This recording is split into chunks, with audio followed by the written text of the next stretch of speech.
Hello दोस्तों, अगर आप भी करना चाहते हैं आम के पौधे पर ग्राफ्टिंग करना या आम के पौधे पर कलम बांधना, तो इस वीडियो को आप आखिरी तक देखते रहें। अगर आप इस वीडियो को आखिरी तक देख लेंगे तो आप भी सीख सकते हैं आम के पौधे पर हम ग्राफ्टिंग कैसे करें। तो इस वीडियो को आप आखिरी तक देखते रहें। दोस्तों, आम की गुठली कलम करने के लिए सबसे पहले हमको चाहिए आम के कुछ पौधे जो लगभग 1 महीने पुराने हों। और जब भी आप आम के पौधे लाएं तो आप एक बात ध्यान दें, जो उसमें गुठली है आम के पौधे पर लगी होना चाहिए। अगर वो गुठली आम के पौधे पर नहीं लगी है तो आप वो पौधा ना लें, क्योंकि उस पौधे पर हम जो ग्राफ्टिंग करेंगे वो सक्सेस नहीं होगी। तो आप ये ध्यान दें, जब भी आप आम के पौधे लाएं तो उसमें ये गुठली लगी होना चाहिए। और जब भी आप आम के पौधे लाएं तो उसमें आप देख लें इसमें किसी प्रकार का फंगस या किसी प्रकार की इसमें बीमारी ना लगी हो। बीज से उगे हुए पौधे को हम बोलते हैं रूट स्टॉक। ये हम कुछ आम की कलम लेके आ चुके हैं और इन कलम को हम बोलते हैं साइन।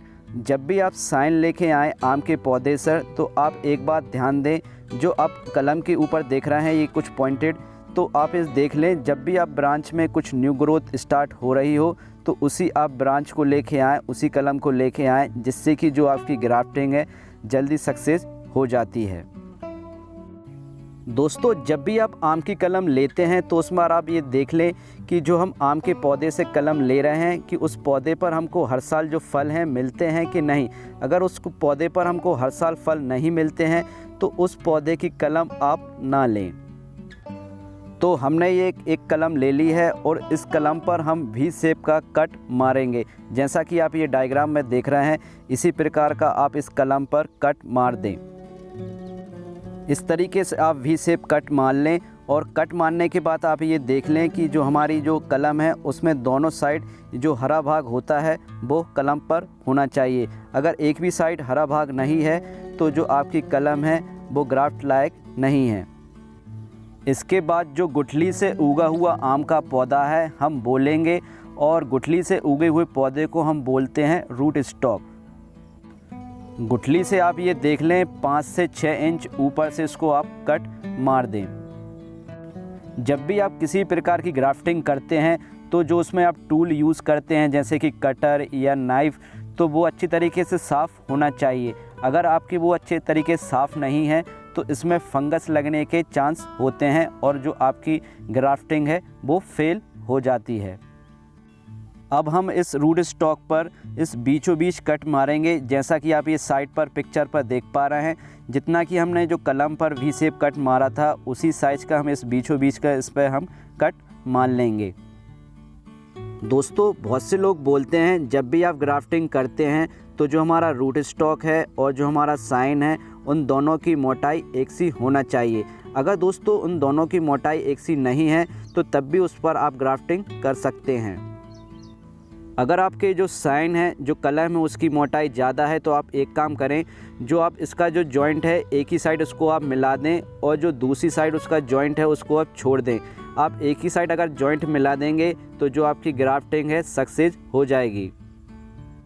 इसके बाद जो हमने ग्राफ्ट किया है उसको आप किसी पॉलीथीन लें और उसकी छोटी छोटी या पतली कटिंग करके उस जॉइंट को आप अच्छी तरीके से आप उसको कस दें, जिससे कि इस बार आप हवा या पानी इसके अंदर ना जा पाए और जो आपका जॉइंट है अच्छी तरीके से हो जाए। अगर दोस्तों आप भी करना चाहते हैं ग्राफ्टिंग या गुठली कलम, तो इसके लिए जो सबसे अच्छा समय होता है वो हमारा जुलाई से लेके अक्टूबर होता है। अगर आप इसके बीच में करेंगे तो जो आपकी ग्राफ्टिंग है अच्छी तरीके से ग्रो होगी और आपकी जो सक्सेस होगी।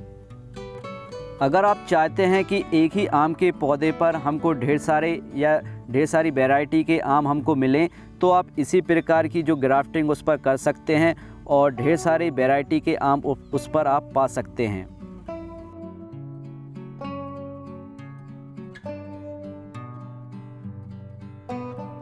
तो ये हमने कुछ 3 से 4 पौधे पर ग्राफ्टिंग कर ली है। और जब भी आप ग्राफ्टिंग करें एक ही पौधे पर ना करें, आप लगभग 3 से 4 पौधे ले लें। अगर आपका 1 से 2 पौधे ख़राब भी हो जाते हैं तो आपको 1 से 2 पौधे सक्सेस हो जाते हैं। तो इसके बाद जिन पौधों को आप मिट्टी पर लगा दें, इन पौधों को मिट्टी जो हम ले रहे हैं लगाने के लिए वो हम सीधा नॉर्मल सॉइल ले रहे हैं। इसमें हमने किसी प्रकार का जो कंपोस्ट है या गोबर का खाद नहीं मिलाया हुआ है।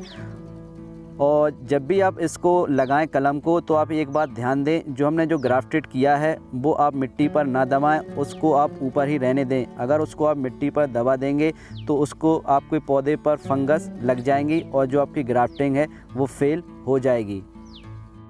सभी पौधे मिट्टी में लगाने के बाद जो हमने ग्राफ्टेड किया हुआ भाग है उसको हम पॉलीथीन से कवर कर देंगे।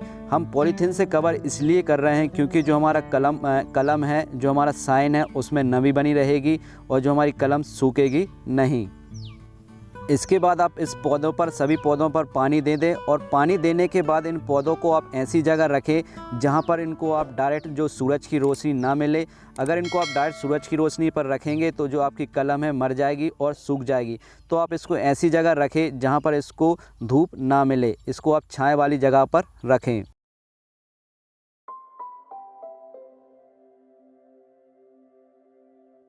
दोस्तों, जो हमने आम के पौधे पर ग्राफ्टिंग की थी उसके बाद जो हमारा लगभग 15 से 20 दिन बाद का जो रिज़ल्ट है आप देख पा रहे हैं।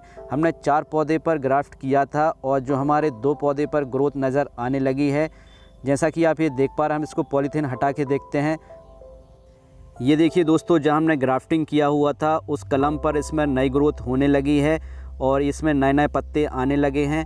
तो आप ये समझ लीजिए आपकी जो ग्राफ्टिंग है सक्सेस हो चुकी है। दोस्तों, जो हमने ग्राफ्टिंग के लिए, जो ग्राफ्टिंग जॉइंट के लिए जो पॉलीथीन यूज़ की थी, उस पॉलीथीन को जब ये हमारा पौधा 2 से 3 महीने का हो जाए, उसको आप पॉलीथीन को एक ब्लेड से कट करके उसको आप अलग कर दें। तो अभी इन पौधों को आप धूप पर ना रखें। अभी लगभग इसको 1 महीने तक और छाया पर रखे रहें जब तक ये अपनी अच्छी तरीके से और ग्रोथ नहीं लेता।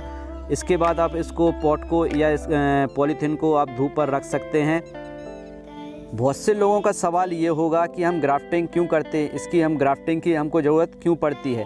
जो हम ग्राफ्टिंग से तैयार पौधे करते हैं उन पौधों पर हमको लगभग 2 से 3 साल में उस पर हमको फल मिलने लगते हैं। और जो हम पौधा बीज से तैयार करते हैं तो बीज से तैयार किए हुए पौधे पर जो हमको फल लगने का समय बहुत ज़्यादा लग जाता है। लगभग हमको 5 से 6 साल उसमें हमको लग जाते हैं।